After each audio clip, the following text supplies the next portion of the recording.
Hola amigos, ¿qué tal? Sean ustedes bienvenidos a la entrevista. Estamos viviendo en México una pandemia muy fuerte, de hecho se está viviendo en todo el mundo y la situación es igual en muchos países, pero hay países que están sufriendo una crisis económica incluso antes de la pandemia. Uno de los casos más relevantes es Venezuela, un país que ha sufrido un colapso económico a lo largo de los últimos años y que tiene también un déficit democrático impresionante. Yo quiero agradecer a María Corina Machado, una de las políticas de oposición más destacadas de Venezuela, una mujer que ha sido objeto de sanciones por parte del gobierno de Nicolás Maduro y anteriormente de Hugo Chávez. No puede salir del país, pero nos estamos comunicando con ella a través de la tecnología. María Corina Machado, siempre es un gusto poder conversar contigo. Igualmente, muchas gracias, Sergio. María Corina, ¿cuál es la situación en Venezuela en estos momentos? La crisis económica y la crisis sanitaria nos ha pegado a todos los países del mundo, pero ya la situación era muy precaria en Venezuela. ¿Cuáles han sido las consecuencias? Bueno, la situación en Venezuela es devastadora y evidentemente nos enfrentamos, como tú dices, a muchas crisis simultáneas. Una crisis humanitaria que tiene varios años, un sistema sanitario que es el más frágil de todo el hemisferio, o una sociedad que está sumergida en el hambre y la pobreza. Recientes estudios de universidades del país hablan de nivel de 96% de la pobreza en Venezuela y 35% de los niños de menos de 5 años de edad con desnutrición crítica. Imagínate lo que significa la llegada de una pandemia, además con un régimen corrupto hasta los tuétanos, que además miente. Más de 6 millones de venezolanos han dejado el país desesperados, buscando sobrevivir. Algunos dedicados a la economía informal en la región se han visto obligados a regresar a Venezuela y lo que se han encontrado literalmente es con campos de secuestro, en condiciones absolutamente inhumanas y donde el régimen los tiene literalmente presos, tratando con ello de que no se conozca la realidad de lo que ocurre en Venezuela, que en este momento estamos en un periodo exponencial de crecimiento de la pandemia. Así que es una situación dantesca desde la perspectiva humana y desde la perspectiva política. Yo creo que hay que ir más allá de lo que tú has dicho. No es un déficit democrático nada más. Estamos frente a un Estado fallido que dejó de ser una dictadura y que hoy se convierte, y hay que llamarlo como lo que es, un conglomerado criminal que ha ocupado territorio, instituciones y recursos de Venezuela y desde aquí busca expandir esas actividades de desestabilización a todo el hemisferio.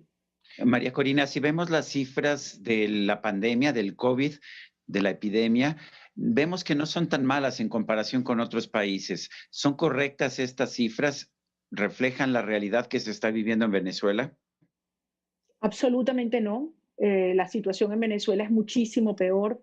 Todos recibimos mensajes de médicos, de familiares, de nuestros equipos de trabajo alrededor del país, de que es una situación que se ha desbordado, agravado, debo decir, por una crisis de combustible total. Es inconcebible que un país petrolero como Venezuela, con las mayores reservas de petróleo del mundo, hoy no tiene gasolina, no tiene gas, no tiene luz, Sergio. Más de la mitad de la población venezolana cocina a leña. Entonces, evidentemente esas no son las cifras, aunque sí hay que reconocer que la pandemia llegó a Venezuela con retraso en relación a otros países por la forma como Venezuela ha estado aislada en los últimos tiempos del resto del mundo. Prácticamente no hay vuelos comerciales internacionales, y las migraciones eran todas de venezolanos hacia afuera.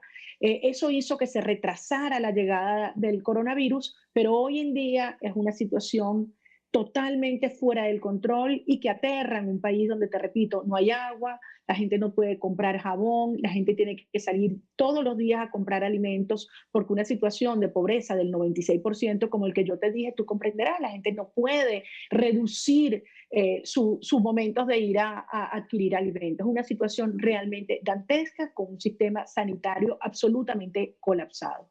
Durante un momento pareció que el gobierno de Juan Guaidó podría proporcionar algún tipo de solución política, pero esto parece haberse esfumado. ¿Cuál es la situación política y qué significa Juan Guaidó en estos momentos en la ecuación? Juan Guaidó es el presidente legítimo y lo es porque hubo un vacío de poder. Maduro usurpa el poder en Venezuela, como más de 60 países alrededor del mundo así lo han calificado. Sin embargo, efectivamente creo que han habido errores importantes por parte de la dirección política opositora, sobre todo, Sergio, porque en mi opinión ha habido un error de la caracterización sobre la naturaleza del régimen. Se ha caído en las trampas de manera reiterada de los llamados diálogos, ya van 13 episodios de diálogo, alguno lo propuso el Papa y el Vaticano, otro el anterior canciller mexicano y de Chile, otros la Unión Europea, otro el régimen, el Reino de Noruega, todos han terminado igual, porque es un Estado criminal que no está dispuesto a ceder el poder a menos que se configure una amenaza real que hemos llamado una operación de paz y estabilización para parar el sufrimiento, para parar el genocidio que hay en Venezuela, pero además no es solamente un tema de solidaridad con nosotros, es por el propio interés de ustedes, de todos los latinoamericanos. Hace 20 años nosotros decíamos, Venezuela no es Cuba. Hoy Argentina dice, los argentinos dicen Argentina no es Venezuela, México no es Venezuela, España no es Venezuela. Nuestra alerta es que aquí hay una operación contra las democracias liberales de Occidente y que desde Venezuela estos tentáculos con muchísimo dinero criminal del narcotráfico, del terrorismo, de las redes de lavado de dólares, están operando intensamente bajo o detrás de la máscara del Foro de Sao Paulo, del Grupo de Puebla y de otras estructuras.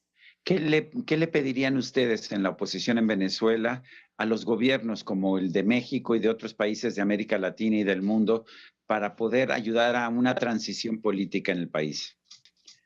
Bueno, el caso de México es muy doloroso para nosotros porque hay muchos, la mayoría de los países de la OEA que también participan en el Grupo de Lima, que incluso participaron en la activación del Tratado Interamericano de Asistencia Recíproca, porque entienden que en Venezuela la democracia se acabó hace muchísimo tiempo, que esto va mucho más allá, es un Estado fallido, es un Estado forajido, es un país ocupado, el territorio venezolano se está somalizando, Sergio, por grupos criminales que se lo pelean.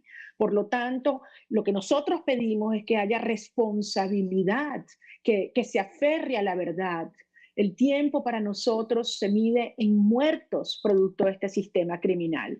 Y es inconcebible para nosotros que un país como México pues se niegue a aceptar estos planteamientos, a acompañar estos planteamientos de nuestros genuinos aliados que van desde Canadá, pasando por Estados Unidos, muchos países de Centroamérica, desde luego Colombia y Brasil, que son nuestros vecinos, y que México se coloque de Cuba, del lado del nuevo gobierno de Argentina y de algunos países que lo que buscan es prolongar la agonía de Venezuela para preservar estas redes, insisto, Foro de Sao Paulo, Grupo de Puebla, que entre ellos se defienden y se protegen. Es ponerse del lado de Venezuela, del lado de la vida, del lado de la verdad y desde luego de la democracia en nuestro hemisferio.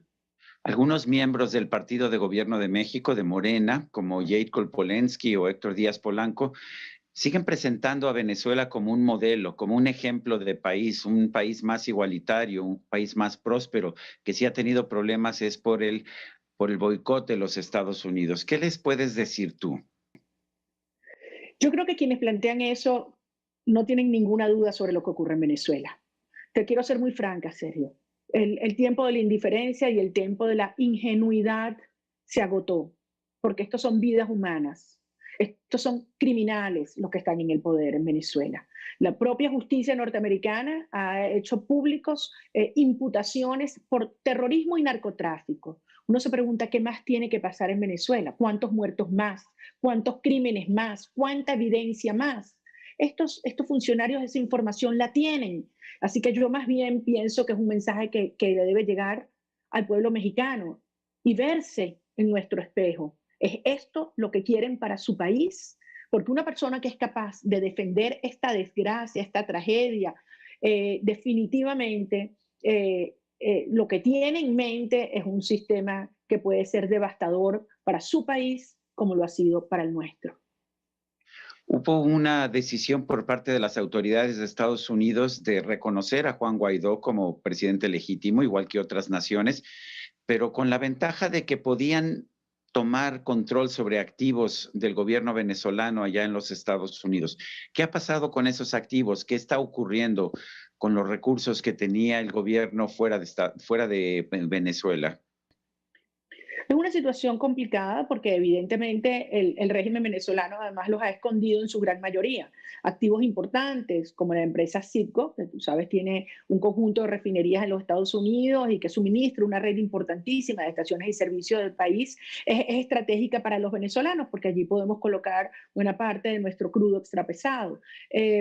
Afortunadamente, por decisiones que tomó el Departamento del Tesoro, esos activos fueron asegurados y efectivamente están bajo el manejo del gobierno interino. No es el caso de muchos activos que están escondidos alrededor del mundo y que obviamente el régimen de Maduro busca preservarlos. Entonces es una situación delicada y que evidentemente nosotros le pedimos a todos los gobiernos democráticos del mundo que den la información que tienen, que suministren la información que tienen. Sabemos que hay muchos negocios absolutamente ilícitos, desde lo que fue, como bien sabes, la importación de comida podrida que venía de México a Venezuela para los programas de repartición de comida gratuita, que vino con sobreprecio y que no cumplía ningún estándar de la Procuraduría Mexicana y que fue atraída a Venezuela por corruptos, por testaferros que operan tanto en México como en mi país y que esa información necesitamos que se dé a conocer, como tantos otros delitos que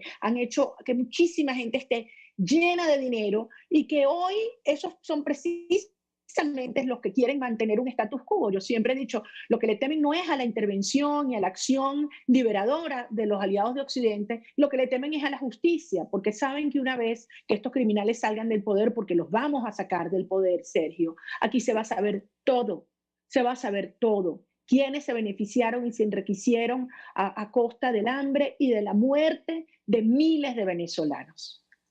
¿Cuál es la situación jurídico-legal? La Asamblea Nacional que fue electa, pues ya cumplió con su periodo. El presidente Maduro nombró una Asamblea Constituyente que no fue electa democráticamente, pero tiene que haber nuevas elecciones. ¿Qué va a pasar con esas elecciones? ¿Quién las va a controlar? ¿Hay posibilidades de que, pues, quienes creen en la democracia puedan recuperar el poder a través de las urnas?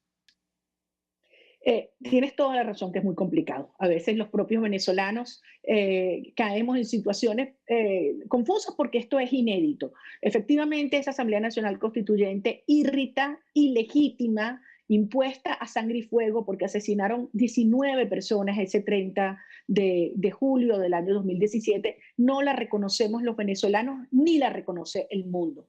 La Asamblea Nacional legítima en el año 2019 emitió un estatuto para la transición, que es lo que está vigente hoy y es lo que reconocemos hoy. En ese estatuto se establece que Nicolás Maduro es un usurpador, no se reconoce la Asamblea Nacional Constituyente y estamos en un periodo de excepcionalidad hasta tanto no se restablezca el Estado de Derecho en Venezuela. Por lo tanto, eso que ellos han convocado no son elecciones.